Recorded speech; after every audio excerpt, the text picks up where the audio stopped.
Yamaha's Fabio Quartararo had an interesting race last time out in Catalunya. He was expected to win, but he started to run into tyre trouble during the latter half of the race. To make matters worse, his racing suit came undone and he spent the better part of the last 5 laps riding bare-chested while engaged in a close battle for third place with Ducati's Jack Miller.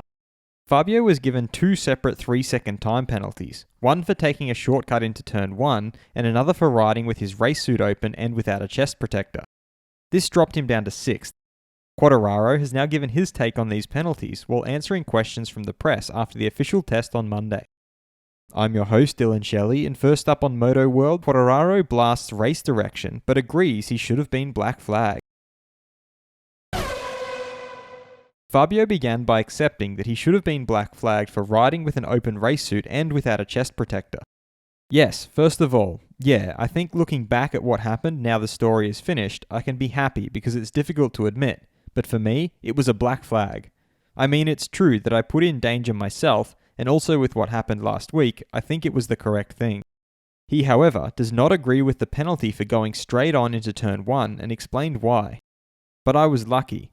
The only penalty I don't agree with was the shortcut because I don't feel it was fair. I lost 7/10, but if I lost 1 second, the penalty was gone. And how do I know on the bike I lose 7/10 of 1 second? So that was a little bit stupid, but I admit the second penalty. I was angry, of course, but better this than 0 points. He then pointed out that it is impossible to stick to the racing line on every lap. You get a 3-second penalty to shortcut, but the shortcut was slower than normal, so it's not a shortcut. So for me, the rules is getting more and more strict. We can't always be precisely on the line. He signed off by suggesting that riders should be given a little leeway. We can make mistakes, and I think it's taking out the fun side of the show, and we are not robots. So I think a little bit more mistakes is allowed by the riders, and more when you need to make 24 laps on the limit. Fast feed. Petronas Yamaha's Valentino Rossi has confirmed that rumours about Moto3 rider Pedro Acosta being signed by VR46's Moto2 team for 2022 is not true. He added that they will continue with their project, they will continue with their riders from the Riders Academy.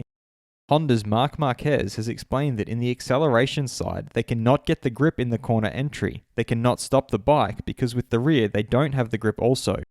His teammate Pol Espargaro added that he has been in this situation before with KTM in the first few years, having a lot of problems and without the best bike. He is also hopeful as they had turned the situation around. He has a feeling they're going to turn around this situation as well. Alpine Stars have released a statement confirming that upon initial analysis post-race in the Alpine Stars racing development truck located in the MotoGP paddock, the team found Fabio Quartararo's suit to be in normal working order with all the zippers and fasteners fully functioning. Organisers of the 2 races in Austria have confirmed that both races will be held in front of a full-capacity crowd. Pramac Johan Zarco has stated that it will be nice to win, but clearly second place. 20 points is always amazing. He is not too worried for the victory, and he doesn't put too much pressure on himself, because he believes it can come when everything will be even better in control. He also feels that the Ducati has huge potential. He's trying to do his best to use it every time better and better. And when all the situations are under good control, maybe he will have the victory. Ducati's Jack Miller is definitely feeling back in the groove, back where he was at the end of last year. He also feels that with Ducati, with his GP21, they have a fantastic motorcycle underneath them, and it's only getting better week by week. He is, however, a little nervous for Germany. It's quite tight, but he really enjoys the track. Assen for him is going to be a big question mark, but they've also got their tracks coming up like Austria, where they can do a good job. Defending world champion Joan Mir has pointed out that in Catalunya, the first 4 riders were on hard tyres. The first one with the medium option was him. He is angry about that because he could have taken the other option. And he further elaborated that he did the steps you have to do when you win, and to see it slip away from him because of a strategy mistake makes him upset. Can Honda regain their performance in 2022? Let me know what you think in the comments, and if you liked this video, feel free to subscribe and check out my others for all the latest in the world of MotoGP.